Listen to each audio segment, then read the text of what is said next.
anything stupid. No, I'm joking. We're actually live right now. Impossible. Yeah. Hey guys, welcome to tonight's show. Please let us know if you can hear us properly. So everybody say here. Here. If you can hear all of us, everyone raise your hand if you can hear us. Yeah. Give us a 5x5, please, and let us know. It looks like we are live. That's good. So tonight we are going to be discussing the Starseed Adventures Conference in Sedona, Arizona, December 11th through the 16th. And I'm not going to lie, Aaron and I really wish we could be there, but we can't make it this year. But when I saw this advertised, immediately it had good vibes. Like, we wouldn't just go out of our way to help promote a conference that we don't feel good about.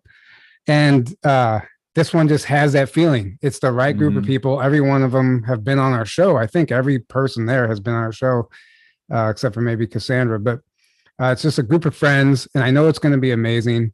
And the price is right. It just has a really good package. So if anyone is compelled to purchase a ticket, the link is below, starseedadventures.com.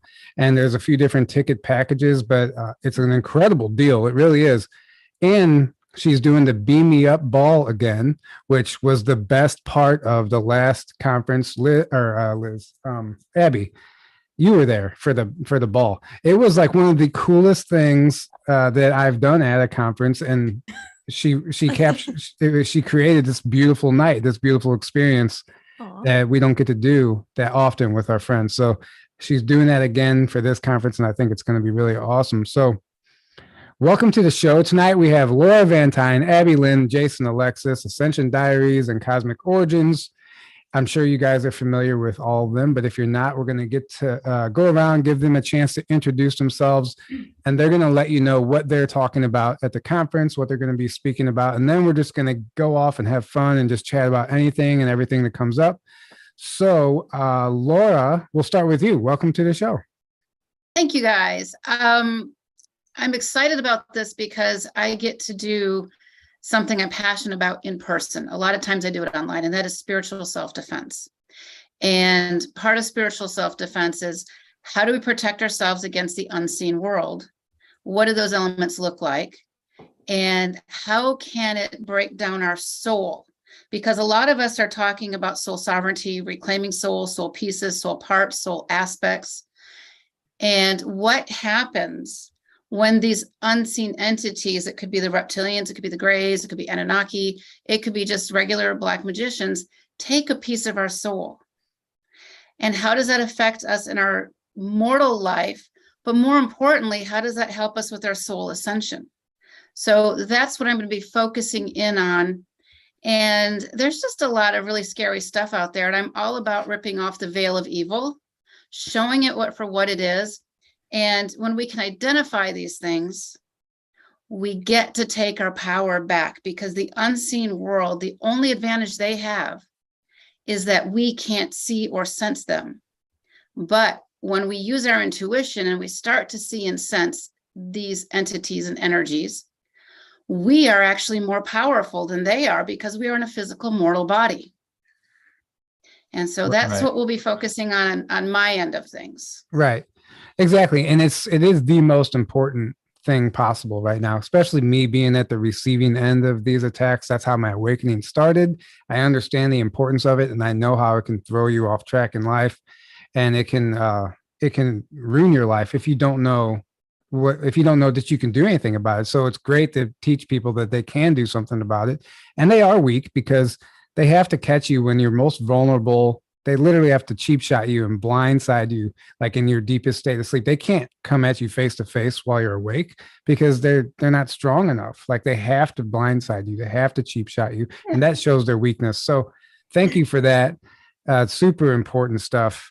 And I guess we'll just segue straight into Abby, and welcome to the show, Abby. Thanks, guys.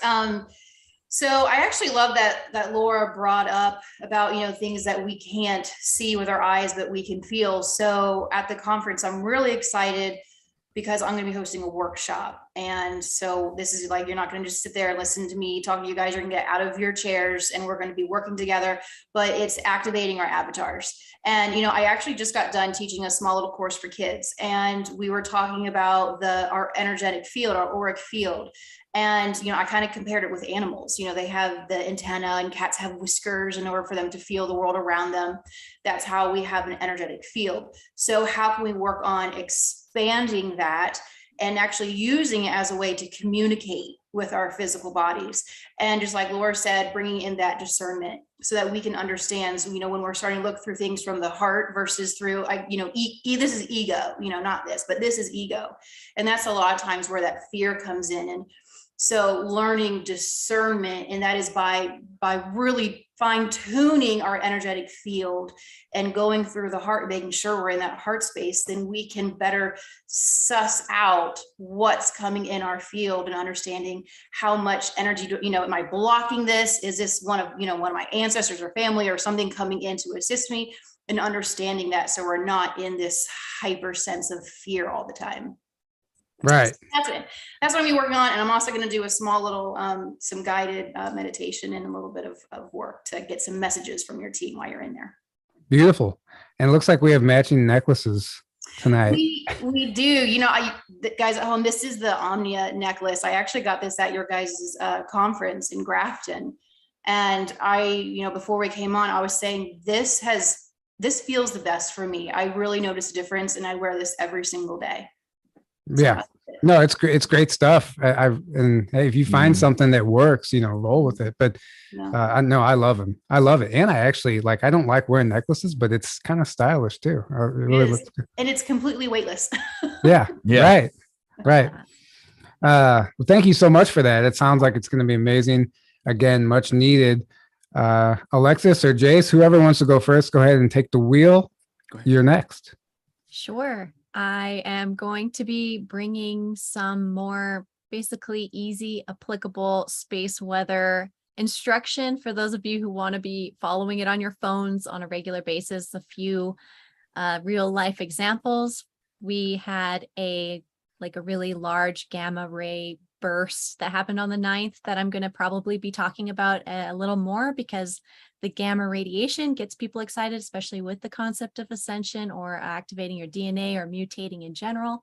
So I kind of like to bridge the science and the spiritual sides of the grand experiment. And I'm now sort of using that ability to activate people and ride those waves of energy to activate their abilities and practice their abilities. So we're going to be doing some of that in my particular offering there at the retreat. And then since we live here in Sedona, there's some local vortex work that we're planning on doing during the retreat also, since it's a few days. And I'd be happy just to kind of lead or help anyone get to where they need to go, especially since I know that some of you may also be psychic mediums and also work with passing over souls. A lot of people come to Sedona for that specific reason, to help pass souls along the galactic and Gaian gateways and all of those grids and all these things. And so I have these conversations all the time here in Sedona and on our channels and so on my channel, Ascension Diaries. So I'm just glad to just keep that momentum going, kind of keep the conversation about that, keep working with bringing healing to the land and to our peoples, and connecting, and starseeds especially have a little unique niche, and just feeding that niche the love it needs in a way so they can bloom and be their cool, awesome, unique selves is kind of like the goal. So that's why I like to participate in retreats like this, and we've done events also, and just going to keep doing it. So that's my little spiel. Nice to meet you all. If you haven't seen me around before, I love to have people along with the space weather study. So come along if you care, and I'll see you at the retreat and we can talk more about it. Yeah, it's super important to understand that, because a lot of what everyone's feeling right now is directly related to the space weather and the solar flares and everything that's coming in. And actually understanding that, because a lot of the ailments and stuff that we have going on with our body, no doctor is going to be able to diagnose. And with these heightened energies right now, it's really great to understand that stuff. And then it'll help understand yourself. And, whatever. Jayse. What's Yeah. Thanks. yeah. Hey guys, I'm Jayse. Basically, I'm going to be giving a presentation or workshop on basically the financial shift that we're moving through. So there's a lot of crazy economic financial shifts that are happening for the better on the planet and behind the scenes. And what I kind of focus on is financial sovereignty. So really like moving your money to somewhere where you actually own it sovereignly. And, you know, there's a lot of issues right now, like in the news recently, Kanye, you guys probably heard, he got shut down from JP Morgan Chase for some, you know, controversial things that he did. And it just goes to show that the banks have this power over us, and mostly everyone has their money in the banks or in some kind of retirement fund. And there's not a lot of sovereignty there. There's a lot of issues around the planet where people are, especially in Europe, trying to go and pull their money out of the banks, and they're not able to because there's like no reserves, and it's all kind of just made up and you know, in the numbers in the banking system, but there's nothing backing it. So I'm going to be talking about like private wallets with digital assets and cryptocurrency, and how to move your finances into one of these private wallets where you actually have sovereignty over it and no one can freeze it, nobody can take it, which I think is really important right now, because a lot of our freedoms rely on the freedom of finances, like freedom of speech, freedom to bear arms. A lot of these things require us to be able to move money about in a fair way without being restricted. So it's pretty big. And yeah, that's what I'm gonna be talking about. Yeah, that's great. And it's so important. Like, we know that money is an illusion, right? So it's all just numbers on a computer screen. At the end of the day, if everyone tried to go to the bank at the same time and withdraw their money, they literally don't have it. They don't have that money. And it's all, I mean, or just cash. They don't keep nearly that much cash in the bank. That's what I mean. So yeah, you could, but what do? They loan out 10 times the money that they have also. So they're just creating, even on that level, they're just perpetual debt. Yeah. Right. Yeah. Right. Exactly. And yeah, so it's important to explore different options and different avenues, you know, and we know in order to move into this new earth and these new energies, there has to be a collapse of the old financial system. No matter what it looks like, it's going to crumble on some form or another in somewhere or another. So it's great to have some advice, you know, moving forward into those times. So. And that's great because there's a lot of emotion with money, right? Yeah. And fear is good in small doses because it keeps us safe, right? Oh, don't turn left, or, you know, this neighborhood feels energetically not in my best interest, so don't go there. Money is the same way, but fear in large doses paralyzes us. It gets us to make poor decisions. So I think that's a really valuable topic to bring to this retreat. Yeah, well said. Yeah. Well said. I've never really thought of it like that. Well, I mean, so many of us wrap around our self-worth around money, you know, and even people who work, you know, into the spiritual field, the psychic mediums, that was built for centuries, that you were supposed to live a pauper life. You weren't supposed to have money in, and that reason you know what? God's source does not want me to be poor. Yeah. Yeah. Exactly. Yeah. Yep. Yeah, that's crazy. Yeah. Were you going to add something, Alexis? Not really. I was just saying it is insane, the layers of trauma that people have, especially around this topic, but the inspired people that we meet, especially people who have the vision for the better world and the sight, and also even ET contact. There's a lot of correlations in the community still when it comes to the new technologies of how people are going to trade their assets around.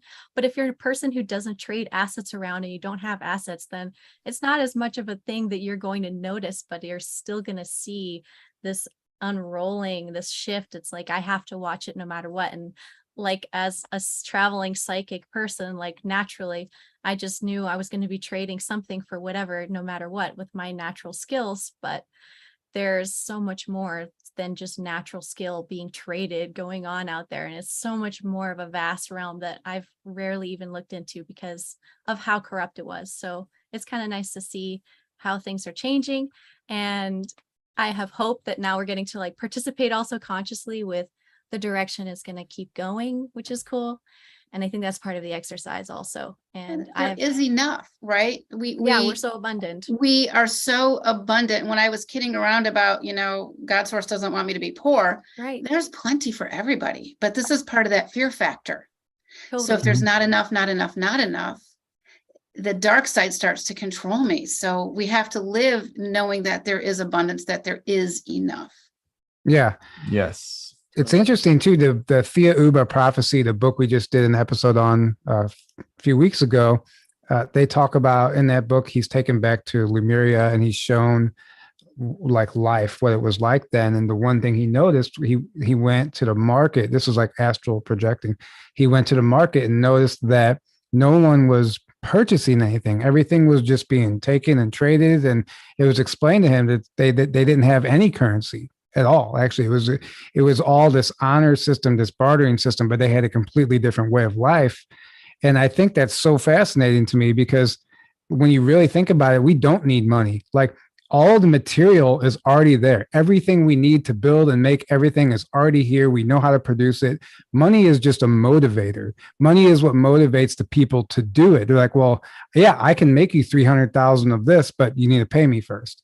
So it's an energy exchange, right? Exactly. But the dark controllers on the planet use it as a control system and to keep everyone enslaved and oppressed. So exactly. Changing that concept really changes our emotion behind it. And that oppression keeps people in a state of fearing money itself and wanting to proclaim just the neutral energy that is money as an evil thing inherently, which then keeps people down, oppressed, because they don't want to engage that system. Exactly. And the people who engage with it end up pulling ahead of everyone else and becoming, the 1%. Yeah. And it's just a tool, like basically everything else. It's not good or bad. It just is a tool. Yeah, I see it as like a physical representation, physical or non-physical representation of just energy flow between people and a value. Like we place a value on almost everything to a degree, value of food, value, like how important it is to us. And it kind of is just a different way to represent that where it can be more easily traded. And one of the things I know, Tyler, you and I talked about, I think it was the last time that we came on, was how like US dollars or these paper monies have an actual physical karma to them that I think we need to move beyond, because when we interact, when we have like cash in our wallet and it's literally got the all-seeing eye on the back, right? The Novus Ordo Seclorum and all that, like there's a physical heavy karma to that will be, will have to go away, I think, for us to kind of re-engage with what this more neutral energy is. Right. It's like, it's cursed, essentially. Like it's cursed. Yeah.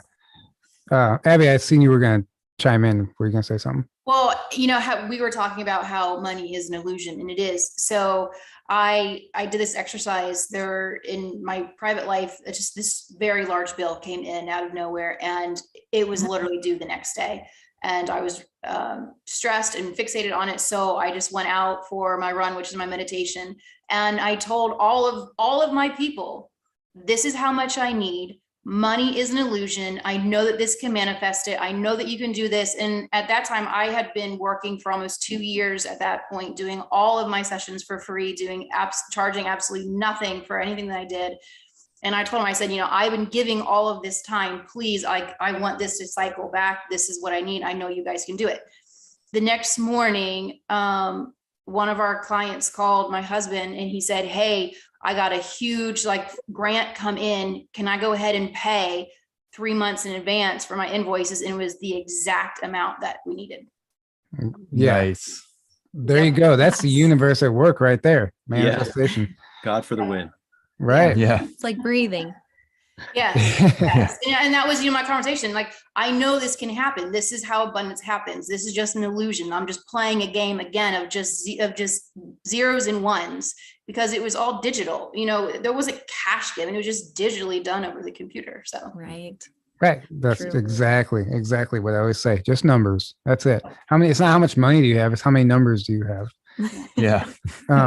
Really. And it's all digital. And if the grid goes down, then what?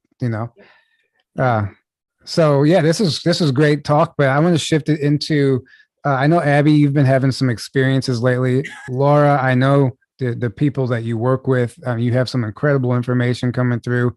Same with you, Alexis and Jayse. We're all experiencers here. So Abby, I want to give you a chance to share if you want to, something some of the recent stuff that's been coming through for you, and then we'll go around the table. Yeah, that's fine. Tyler says that to you guys because he's like the one person that I text at 11:30 in the morning when weird crap's happening and I don't know who to share it with. Yeah, I mean, in terms of the galactics, just a little bit more preparation. Again, it's just more energy waves coming in, and the energy that's coming in is more turning us on, turning in more coding. And so I'm energetically feeling from other people, and then just in myself and my kids, just other aspects, higher aspects of ourselves are coming forward. And I want to say the word cementing, but it's really grounding into us more strongly. But then, I mean, in terms of an odd experience, this is more probably maybe Laura's department. I've never had this happen before. 2 days ago, I came back home. I was home all alone. It was early in the morning. I fell back asleep, and I was dreaming. But in my dream, I was laying on my bed. Somebody came to my side and pushed me up to my side, and then I felt something come underneath me and pick me up. And while they're picking me up, it was like I was coming out of my sleep because I was realizing this was actually happening. And I felt myself raising up and being lifted up off of something. And I wasn't in fear-based. it didn't feel dark or evil. It was just like, what's going on? I just said, I do not consent. I do not consent. I do not consent. I just said that very quickly. And just, they laid me right back down, and I completely woke up from it. So that was probably the most bizarre thing that happened. That's my Tuesday. No, I'm kidding. Yeah. Those are Tuesdays. No. That's I can actually see what was going on as you're discussing it. Do you want me to share with you? I would love it. Yeah.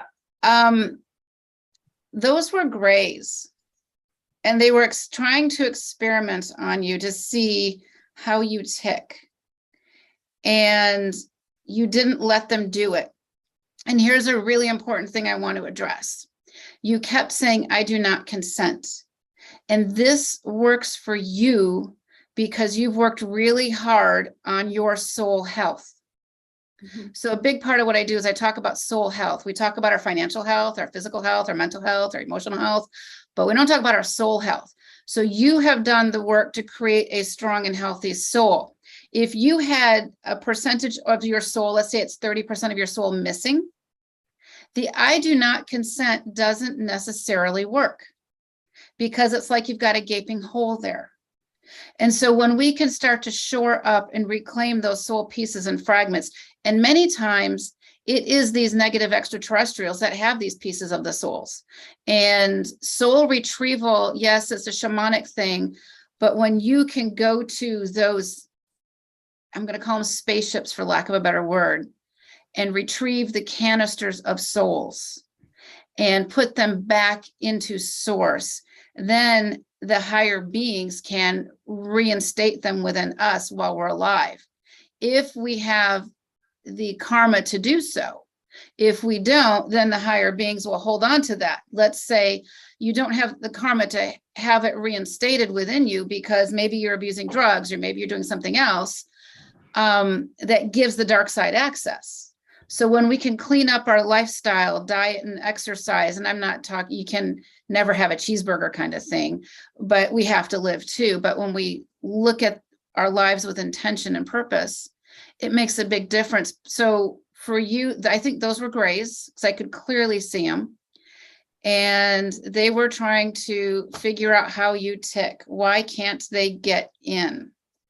They got in because they were able to punch through something somehow, but they couldn't stay. They couldn't keep matched with your frequency.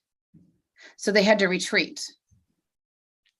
Yeah. So I'll follow up with that. The only thing I can think is I was at a concert the night prior, and I was exhausted because I didn't get in till late. Now, granted, I was with my kids, but there was absolutely a spirit hitched a ride in our car coming back home because the smell shifted in our car.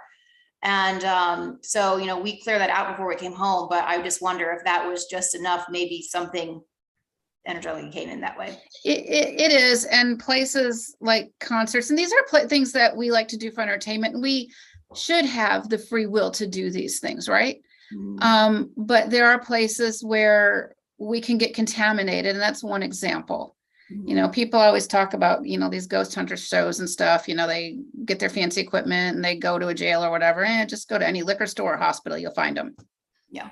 Right. Or, Yeah. or bar. Or bar, yes. Yeah, it's absolutely real to have something, to bring something home and have something attached to you. It's happened to me before. And one time it did make me nauseous. I almost had to pull my vehicle over. This was years ago. And it was after I went on a ghost hunt in a cave, like an hour from my house. And it was super cool, super awesome. But back then I wasn't thinking about putting up protection or anything. And you open yourself up to that stuff. So you got to really be like, what's the phrase? You know, we don't have the luxury to misuse our energy anymore. You really have to be very conscious about where you're giving your energy and what you're putting your energy into right now. And it's something that I even forget sometimes. You know, we get distracted by life. You go out, you're out of the house, you're in a situation like I never cleared myself. I didn't put up protection, crap, you know, but then you could still do it. But it's good to get in that habit. And it's a habit that I'm actively trying to make a habit. Yeah. It's hard to remember all the time. Right. Yeah. Because it's not ingrained in us like everything else in society, right? Like if we were teaching this to our kids, if we were taught this from day one, it would be second nature. And we might not even be in this mess to begin with if we were putting up protection our whole lives. But obviously we're steered away from that. So all this stuff can happen. We just did an episode on magic and we explained all the different ways that this stuff affects us, you know. Alexis, were you about to say something? I liked it. It was a great episode. It was a really good episode. We loved it. Right. No, it was great. And it's very relevant. And because it's good to be aware of like literally everything right now is almost, you could say, weaponized against us on some level. So we can't like Abby, like I do not consent. That's huge right now. Yeah, I've been naturally drawn to say that actually a lot. And Laura, you taught me to do the salt. You know, I visualize that almost every day now when I'm in my car. The minute I leave my house and I'm in my car, I do that just to clear everything out, and then just saying that I do not consent. And I just subconsciously, I've just been drawn to do that every day for a little over a month now.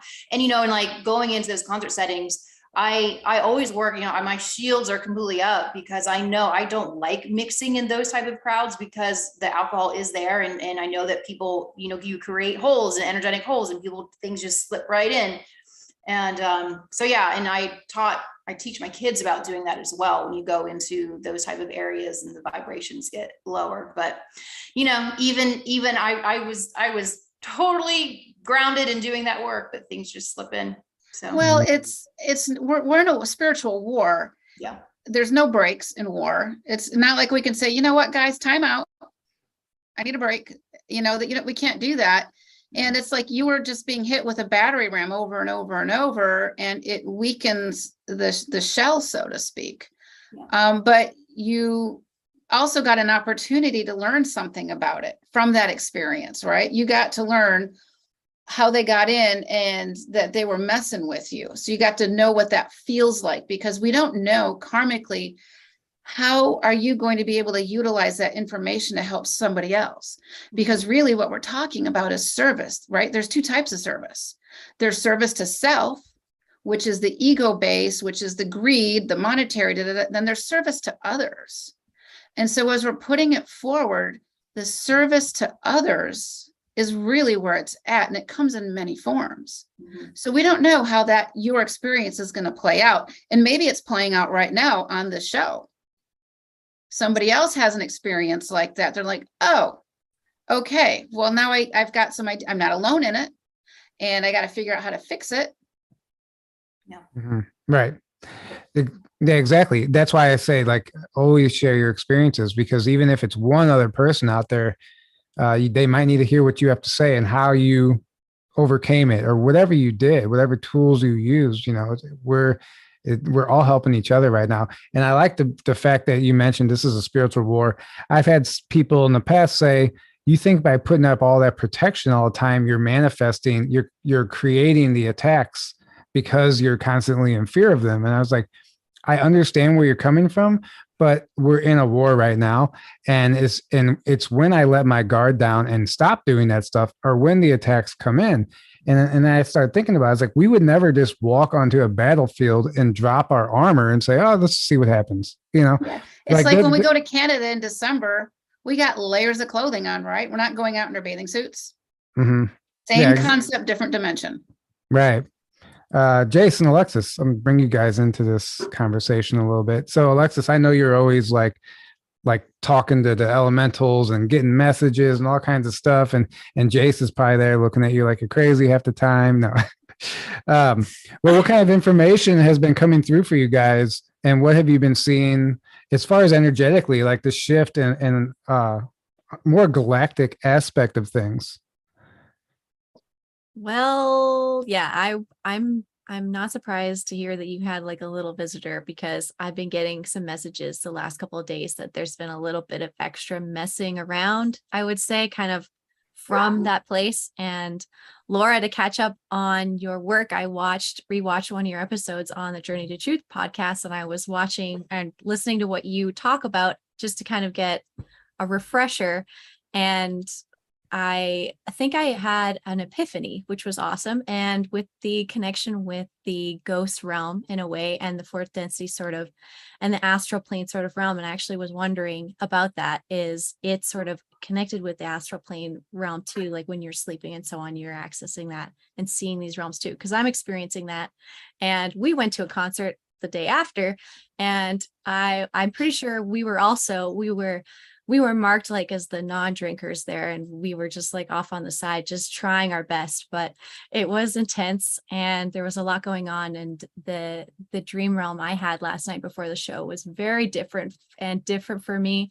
And I was like processing different things, and I was just like, okay, there's something going on. I picked up something, but I was really also moved as well, because again, here we get the opportunity a lot of time to like pick up souls somewhere and then like kind of scoot them along.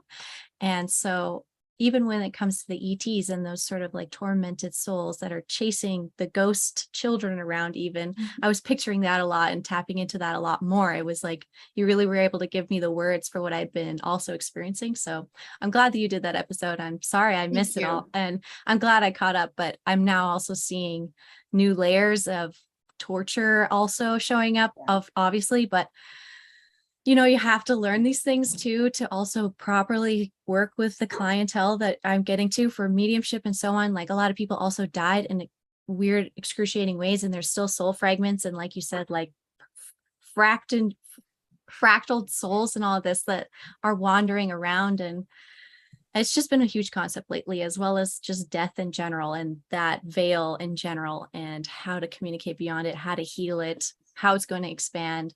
So I've just been thinking a lot about that, and even less about the ET's souls. But it's interesting you recently had a visit, because a friend of mine was just also doing a video today about being stalked basically in public by what he thought was an ET in some sort of garb, you know, looking like a human, pretending to not be basically stalking him. But I've experienced this now multiple times. You go out, there is these souls or entities that are watching you, and they don't really have anything else to do. So that's another thing I've been watching lately. Happens in Sedona also, happens pretty much everywhere, but it's been increasing lately. I feel like also the reach out almost from that realm has been a little bit more aggressive. Like they've been wanting to engage more, almost like because that's all they know. And it's like there is a transmuting that has to happen, but they're an aggressive type and I'm more of a receptive type. So it's just kind of the dynamic anyways. But go on, what were you going to say? But you bring up some great points. They are aggressive because they're seeing a shift in humanity and a shift in the planet, and they can't have that. Right. And so when we're looking at, especially ghosts, we have so many programmed beliefs about the dead. They, were a bad person, they should rot in hell. They died by suicide, well, they should rot for eternity in hell. Or all of these, they had unfinished business. Every single black magic, right? Yeah, it's black magic. And I put magic in 3 buckets. There's white magic, gray magic, black magic. The white magic, that might be 5% of the population. The gray magic is probably 90%, maybe 80%, and the rest is black magic. And the gray magic is people who want to do the right thing, who want to be helpful, but they simply haven't studied. And when we study and learn and listen to what rings true for ourselves, our most powerful psychic ability isn't seeing dead people, it's intuition. When we tap into our intuition, that's our superpower, because it gives us wisdom, it gives us discernment. And a lot of times in the light worker field, et cetera, we've been programmed to like not question if these, oh, I was contacted by Archangel Michael. Well, how do you know? Right. What Right. can you do to figure out if that was really Archangel Michael or not, or an imposter? Because there's all these shapeshifters. And Alexis, you were talking about these shapeshifters. That's what they are. Yeah. I remember I was in Idaho last summer, and one of my crazier experiences was I'm at a farmer's market in like some small town in Idaho.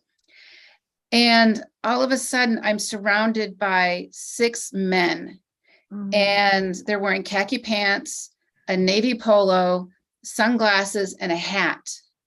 I'm like, what? And they've got these comms on. I'm like, what the heck? And I look at my friend, she sees them, and then they're gone in a flash. No. All of them. I was glad I had a witness to that. Yeah. Wow. These are observers, they're watcher beings, and they have bosses they report back to. Every realm has a spiritual hierarchy. Every realm has politics. So when we die, we think we're done with politics. Think again. Right.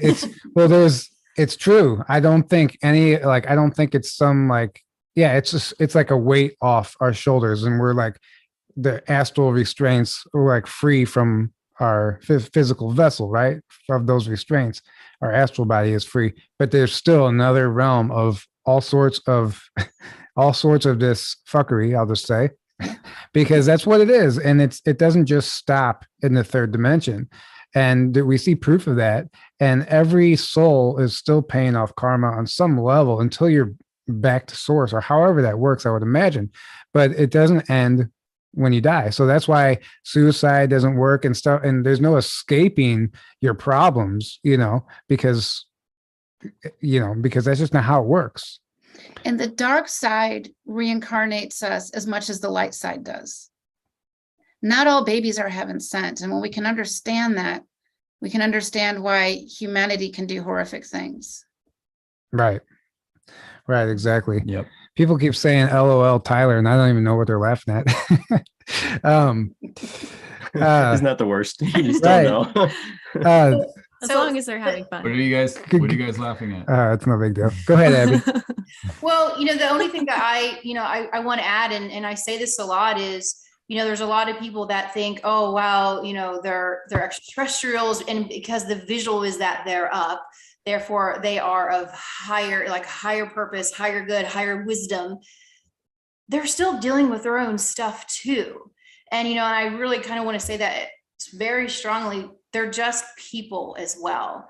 And they're on their own path. And yes, they have greater access to memory of their higher self, soul self. They have access to more like, telepathy and to get things done faster, but they're still living sometimes a very, slow life. It's just the same repetitive thing. They're on their own cycle as well. And so we need to kind of cut that illusion of, oh, they're somehow better than us. They're still doing their own journeys as well. Right.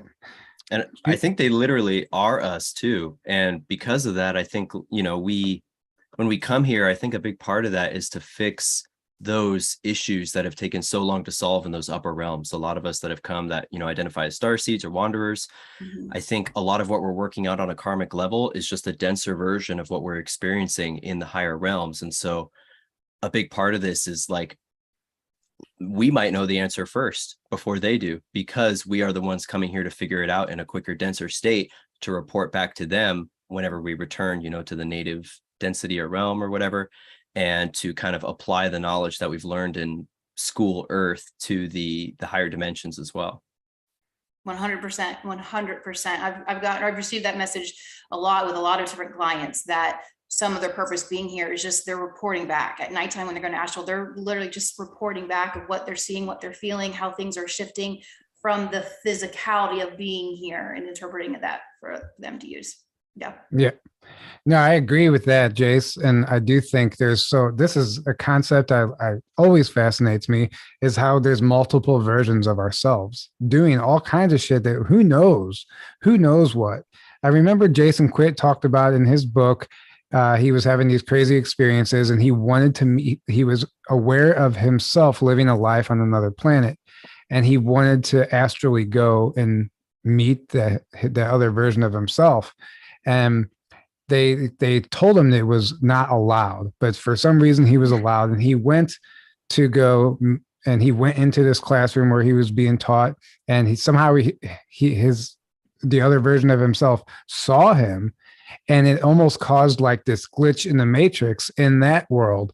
And like, it was like abort mission, and he got sucked back out, and they were like, this is why you can't go and see another aspect of yourself, because it's literally, it would be like seeing your clone or something. Like, it would just like, something would malfunction or something would really throw you off.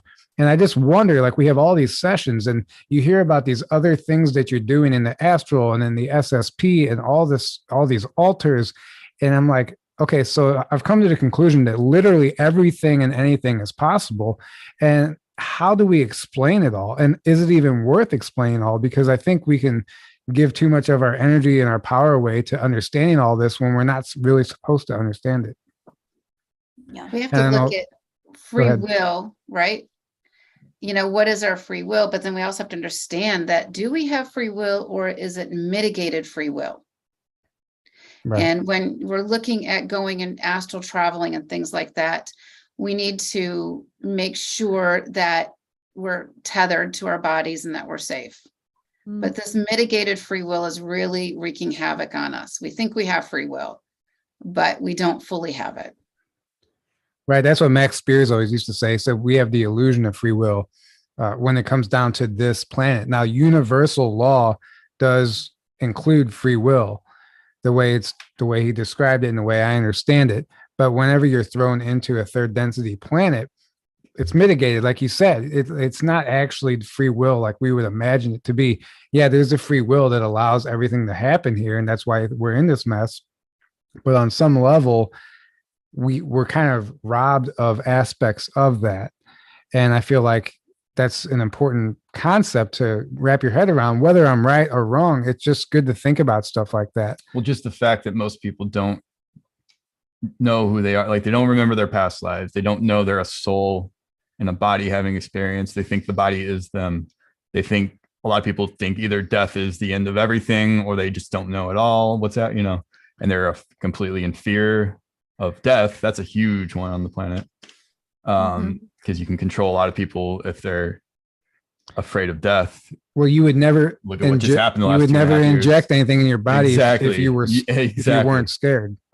So to me, that's like a huge thing with that, because all people's decisions are going to be based on this kind of false perception of themselves and reality, and a big fear, kind of like a fear of the unknown, of that they think all they see and experience of the 5 sense reality. They think that's all there is.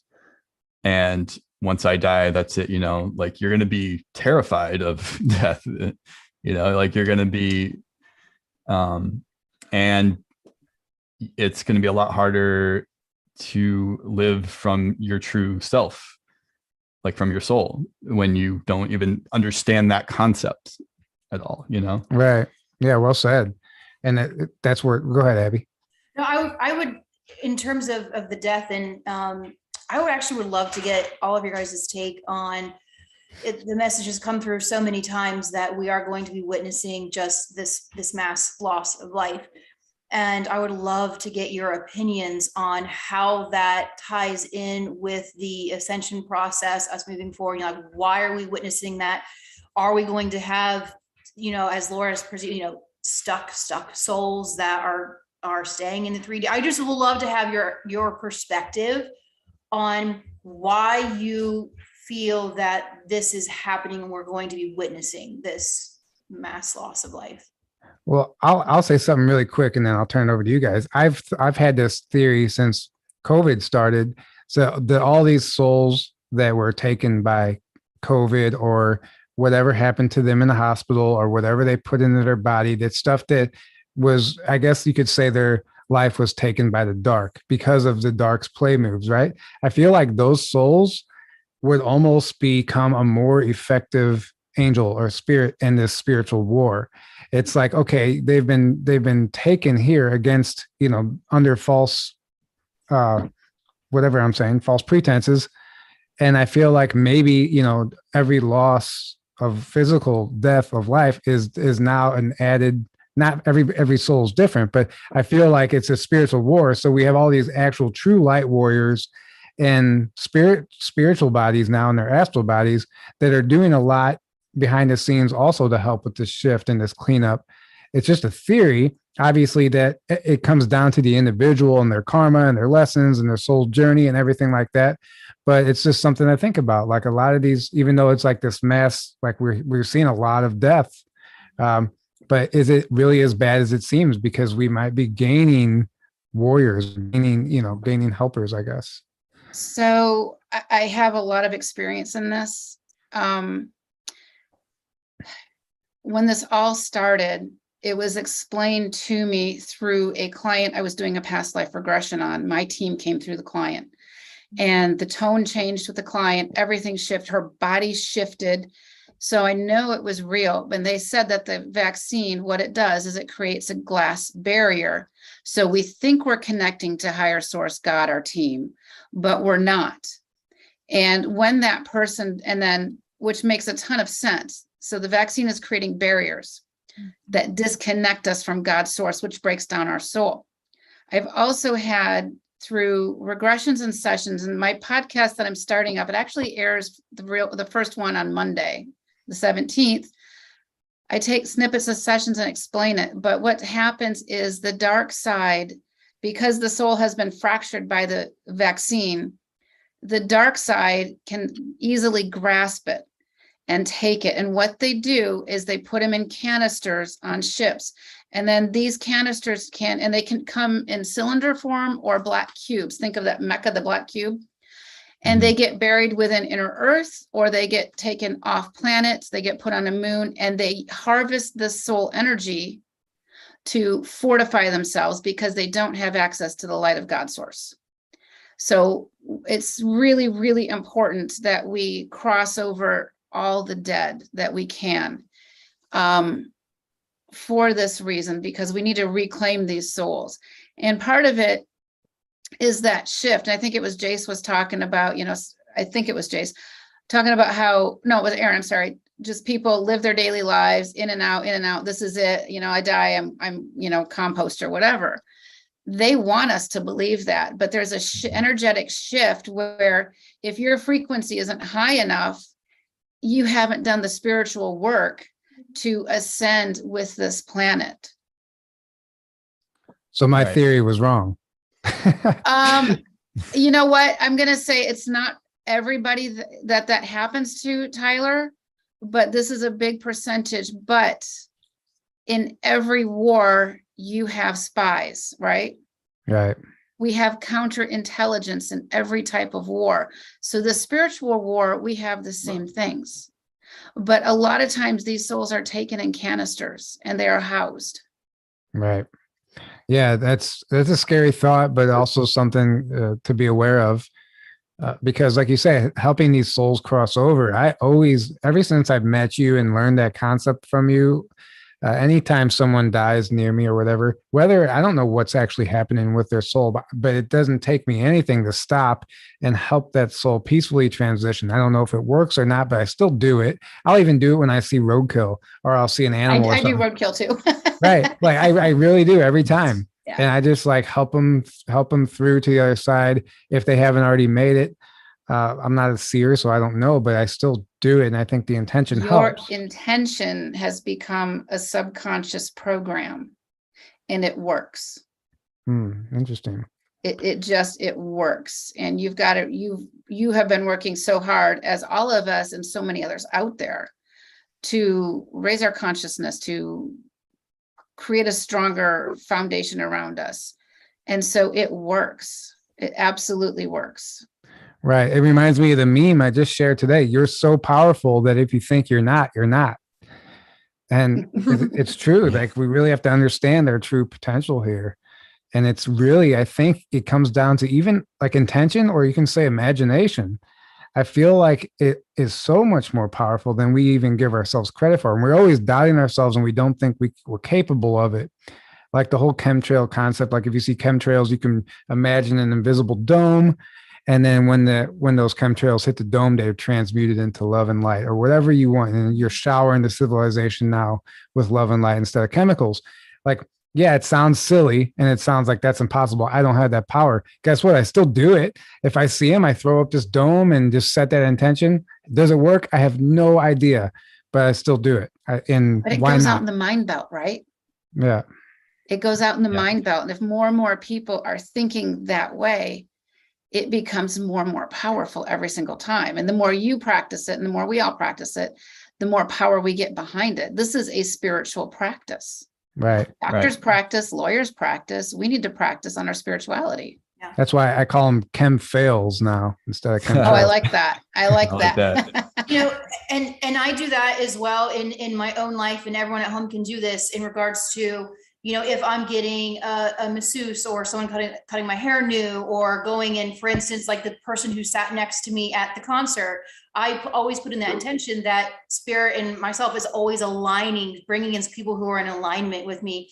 And so I'm talking to the woman sitting next to me at the concert, and I missed the entire opening act because she and I were in this dialogue, and she tells me that her grandmother had these amazing psychic abilities. And then she just looked at me and she said, you know, I just always known since I was born that I didn't come from here.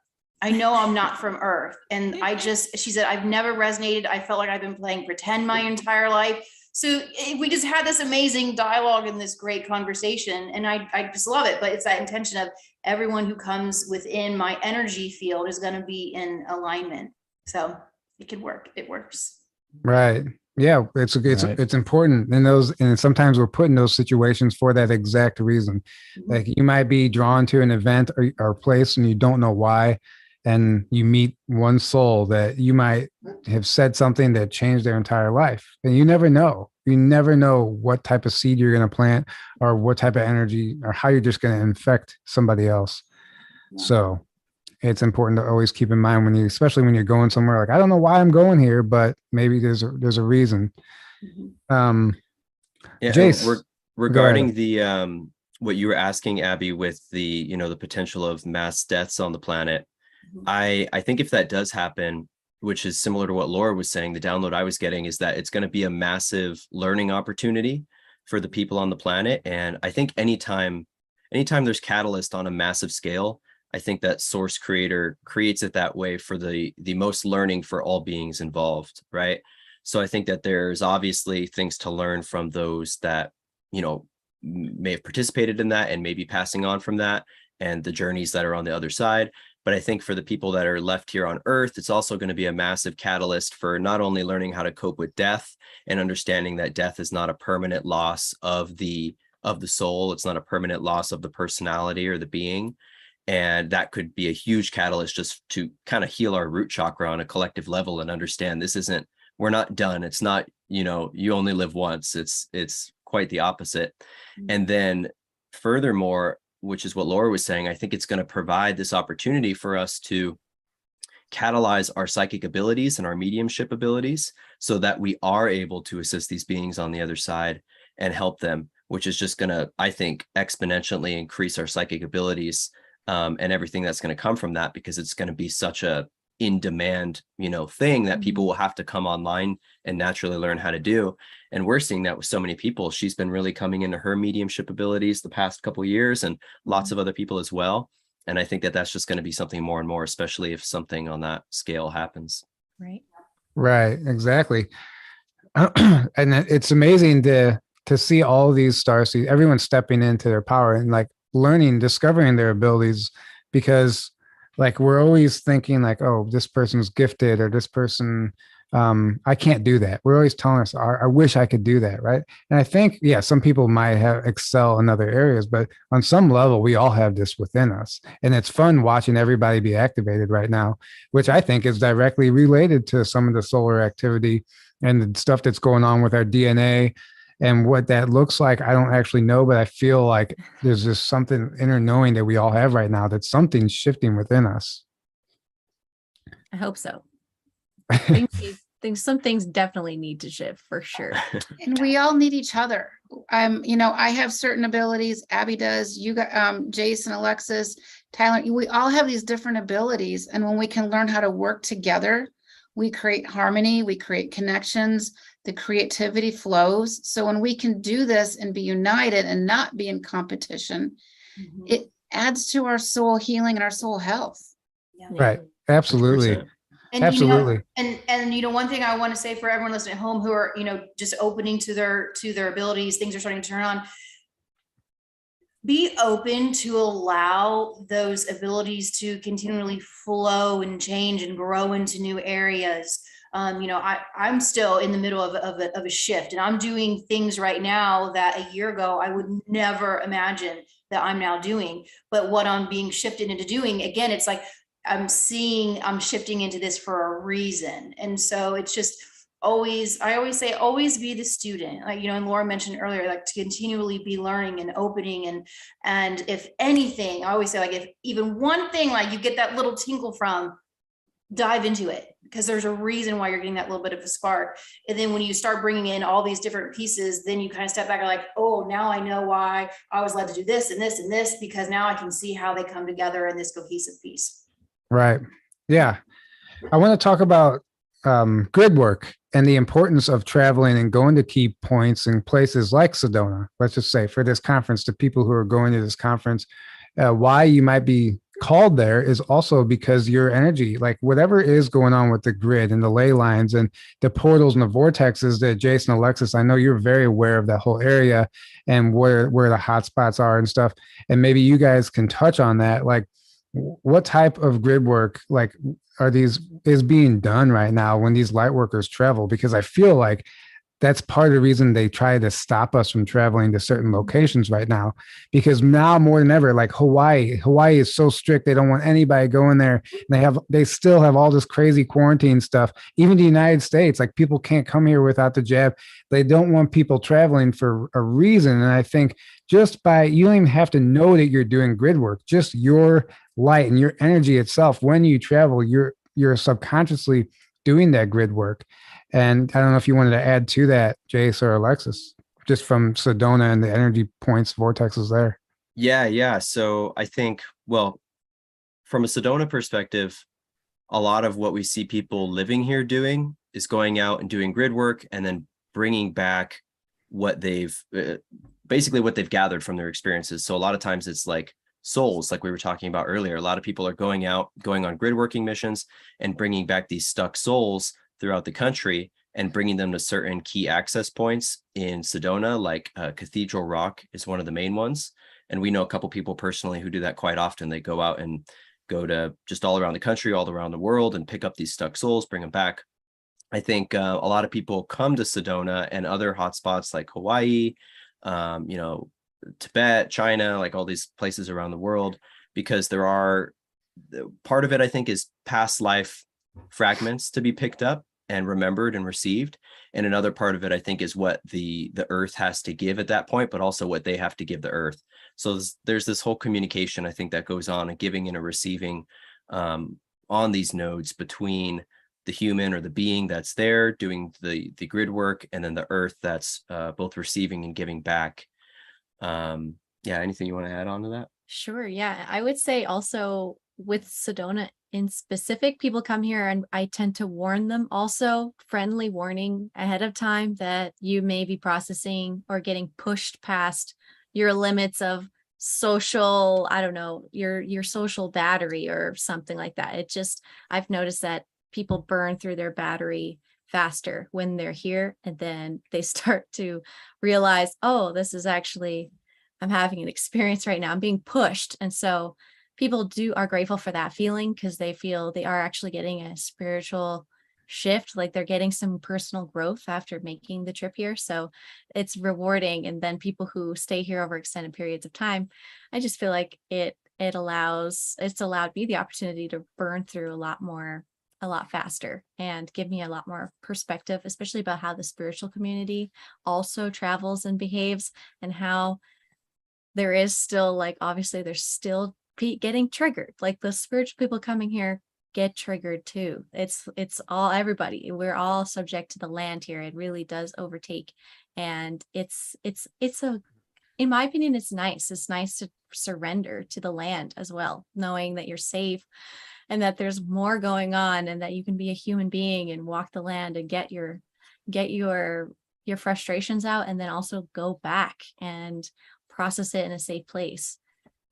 I look forward to that portion of all the events that we do and all the grid working stuff is the time afterwards, because there's so much to experience, especially even in dreams and so on. There's so many more openings and neural pathways even that seem to open up, and the DNA conversation and the quantum and auric field conversation is another big part of it.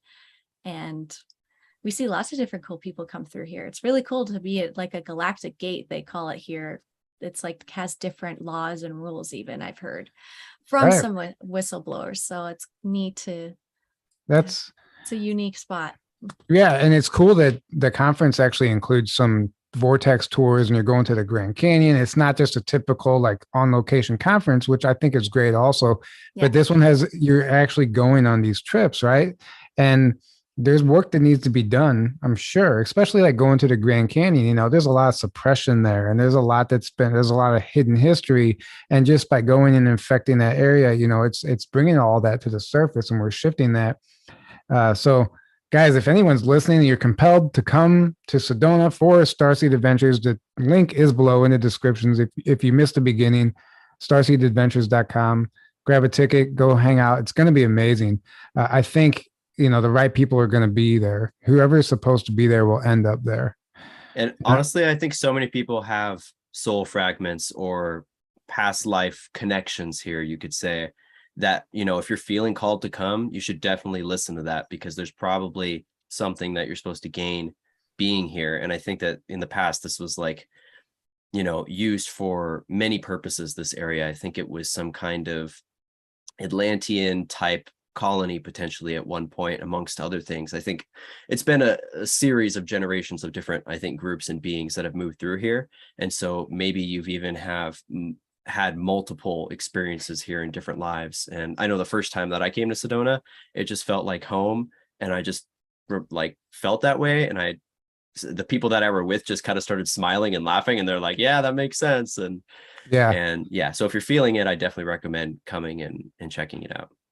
I'm sorry, Tyler, I was just kind of connecting with the purpose of the conference and going to Sedona actually before we came on, and maybe someone in the chat, maybe this will make sense to you. But they said that Sedona, the area, it's the joining of two moons.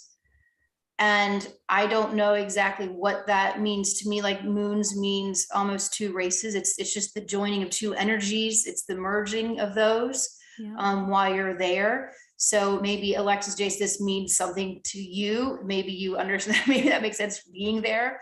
But we've been seeing through like Google Earth, Gaia is showing more of herself to us. And so they're starting to find a lot more things in the Grand Canyon lately, for instance. And I know that while we're there, we're going to try to connect with some of those and see if some more, messages or energies are going to come through that. I believe Ivan Teller might do a channeling, when we're up at Grand Canyon. So yes. Yeah, I think Sedona used to be, and still probably very much is, a place of merging between the earthly realm and the cosmic realm. And in ancient times, like maybe not even that ancient, couple thousand years ago, the Hopi had a city that I think they called Palatkit. I might be slightly wrong on the pronunciation of that, but it was described to be a city with giant red walls that towered above everyone else, and where essentially the star beings would come down and engage in education and contact with the Hopi and the other tribes. And so people didn't actually live in Sedona. It was a place that they would travel to and do spirit journeys to, and then merge and meet with these galactics. And then the elders of the tribes would then, disseminate that knowledge to the other humans. So I think that might be what you're picking up on, that duality between the realms and the merging of that information. That feels that resonates, and that feels right when I heard you say that. Yeah. Laura, did you want to add anything to that in particular, even if it's not for Sedona, but the grid work in general? I think it's important. And if people are feeling the call to go, the money will flow, right? Don't let that hold you back. In fact, there's even a payment plan on this that you can take advantage of. So Abby, you told a great story about how you manifested the money for that bill. So work on that manifestation, work on the flow. And we'd love to have you there. There's power in numbers. We're all here for the same intention, to better the planet, better humanity, to heal. And we'd love to see you. We'd love to have experiences with you. And I know, Abby, I think you're doing personal clients, as am I. And it's always so much fun to have a personal client literally in person versus over Zoom. Yes, it is nice because those in person, you can actually, the energy work just feels a little bit differently when you're doing that. So yes, I look forward to those moments to do in-person sessions. Right. And the best part about any of these conferences is you get to have conversations like we just had tonight, every day, all day, with everyone there. It's just totally activating experience. That's why I love going to these gatherings. One last little fun thing before we wrap this up, just because I've done this before a long time ago on a roundtable, but I want to do it again just for the hell of it. If you could bring one unhealthy food with you to New Earth, but it becomes healthy and you could enjoy it as a healthy treat at New Earth, what would it be? Go, whoever wants to start. Can you choose? Did you say me? Yeah, go ahead. Oh man, the first thing that comes to mind, I guess, is top ramen. But there are healthy Yes. forms of Yes. ramen. But as a kid, ramen and waffles were that was my favorite food. So Oh yeah, Both good choices. ramen. Yeah, because there's no nutritional value to ramen, and it expands in your stomach. There's like a number of reasons. it takes like 3 days to digest. It's crazy. Yeah. Right, but it's not so good. But it's now going to be healthy in New Earth, and it's gonna feed you with all the necessary nutrients. Yes, I'm so excited. Alexis. Yeah, I think I'm gonna do cupcakes this round. I'm gonna say cupcakes. I know it can be done already, kind of. So, but yeah, cupcakes was today.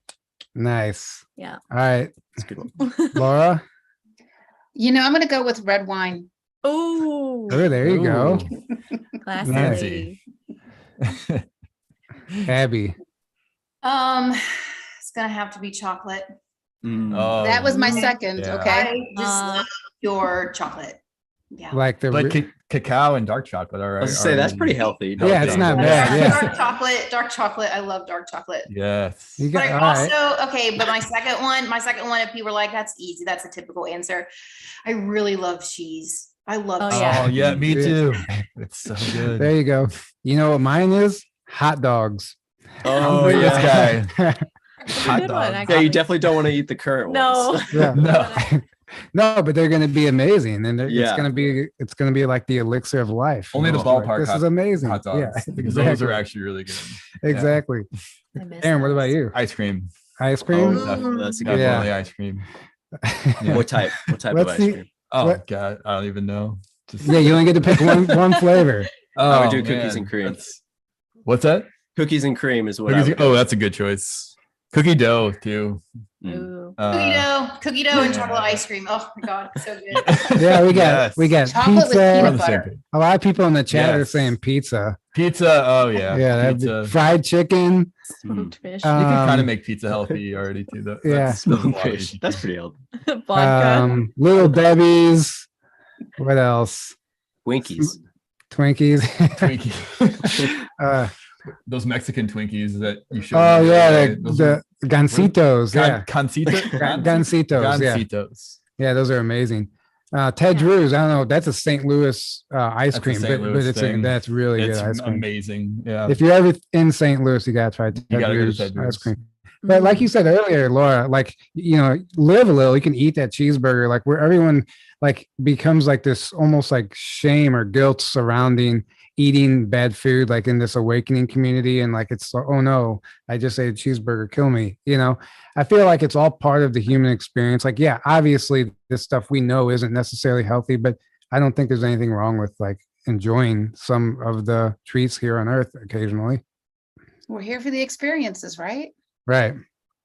Right. But just don't Yeah. do the things that harm you, like myself, I cannot drink coffee, but I had a sip of his because I thought it wasn't coffee. And I was sitting here like, like, it's finally like dissipating out of my system, but like, be careful out there. But I definitely think red wine and maybe some white, if you're up for it, we can bring white also.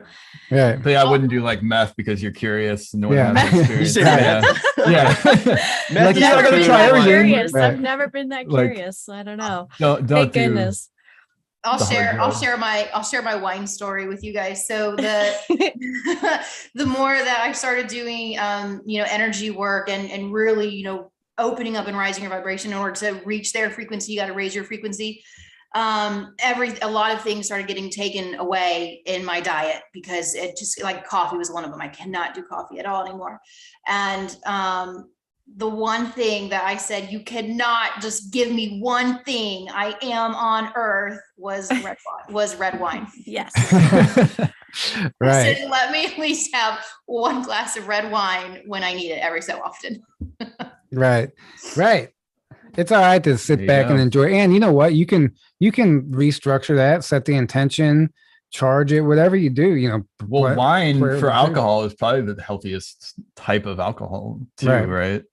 Red wine and cheese. Red wine. Yeah, there you go. There you go. Yes. Right. A lot of antioxidants though in wine. And yeah. it's actually got a lot Some of dark good- chocolate.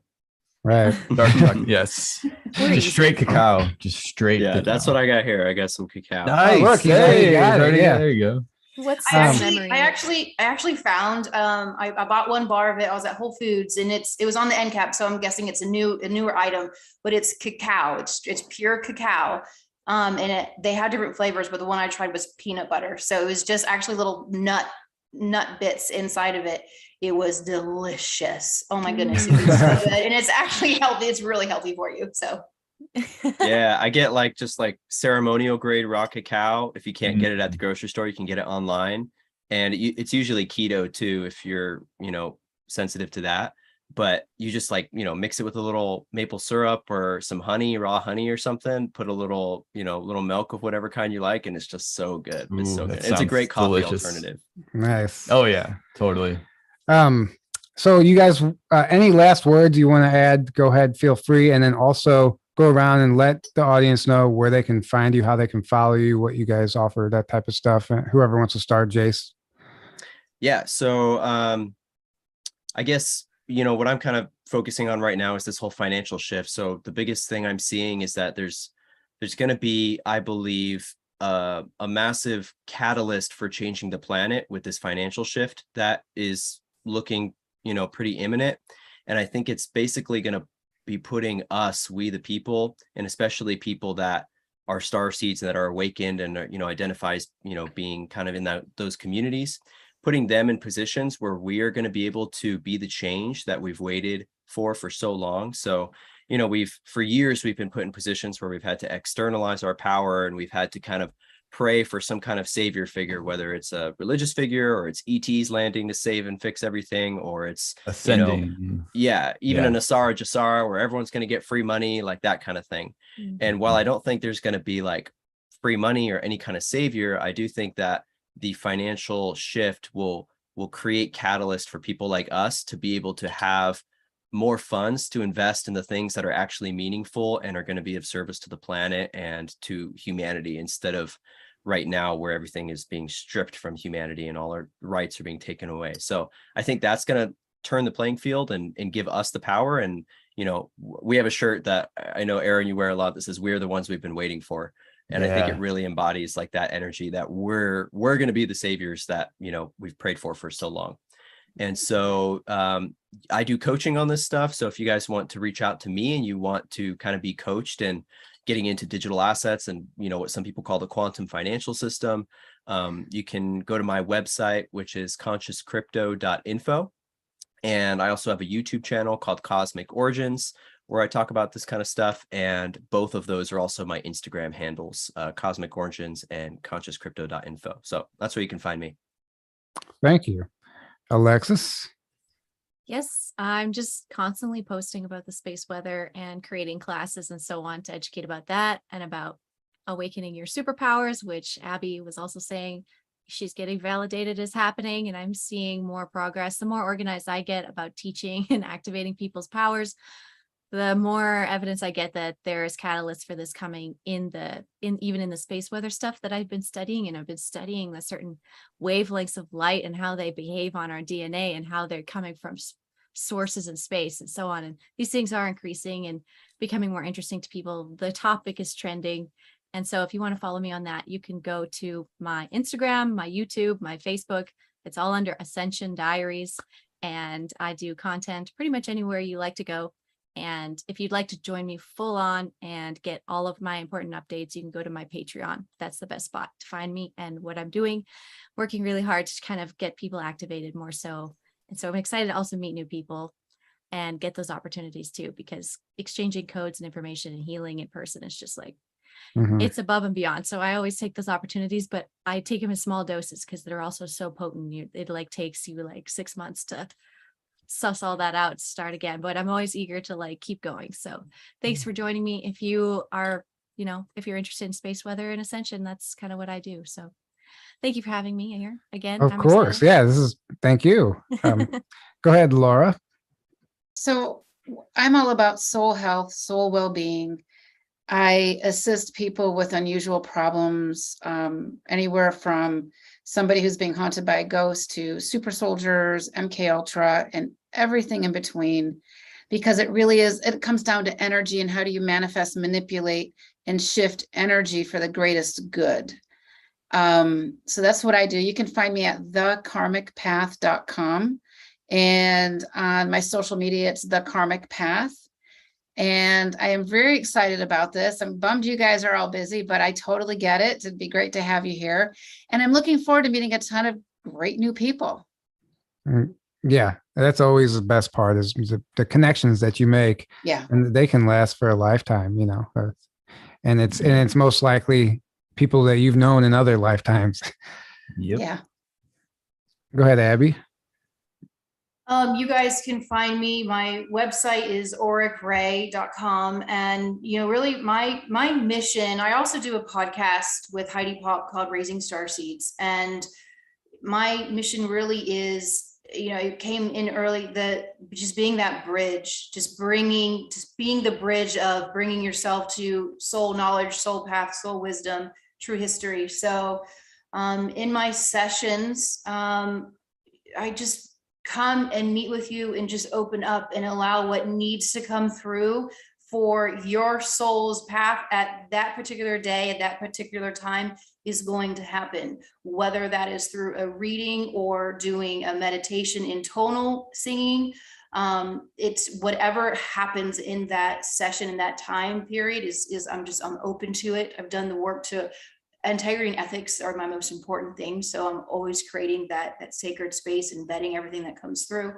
But the soul healing, opening up, awakening, and then raising star seeds is, you know, for me, it's two-tiered because it's, if you're a parent or an aunt or an uncle or a grandparent, and you know that your child is come here open and awake, it's important for you to awaken as well, because starseeds don't just pop randomly into a family bloodline. So it's awakening the adults, and then it's also helping these children. So I'm very passionate about helping them to be validated in what they're experiencing, validated in their own energy. I actually wrote Heidi this morning. It really came down through that. I really want to do a whole show on becoming an empowered empath. because these children are just, just so aware and they're feeling everything. But how do we not allow that to become us, other people's emotions to become our emotions? So that's really kind of, what I'm about, whether, teaching sessions, orcray.com. I'm on socials, Abby Lynn, Instagram, Facebook. So, but I'm also, I post a lot of truth stuff too, truther stuff. So I'm interested in a lot of different things. Right. You guys are all doing, you guys are all doing amazing work. I mean, it's so beautiful right now to see everybody really stepping into their power. So thank you all for joining us. Guys, if you feel like going and meeting all these beautiful souls and spending some time with them, grab a ticket, starseedadventures.com, December 11th through the 16th, Sedona, Arizona. It's going to be a fantastic time. We are going to do a second roundtable with the other half of the speakers in a few weeks. So stay tuned for that. Thank you guys all for tuning in. We love you guys. Thank you guys for joining us tonight. This was a lot of fun. We had a lot of amazing stuff was discussed and really some important issues, and it was fun. So thank you guys. We really appreciate it. Thank you. Thank you. Yeah. Thank you guys. And I think that's it. So we're going to go ahead and wrap this up. Good night, everybody. Enjoy the rest of your weekend, and we will see you next Thursday. Have a great evening. Good night, guys. Thank you. Hi, guys. Thanks. All right. I think we're off. So I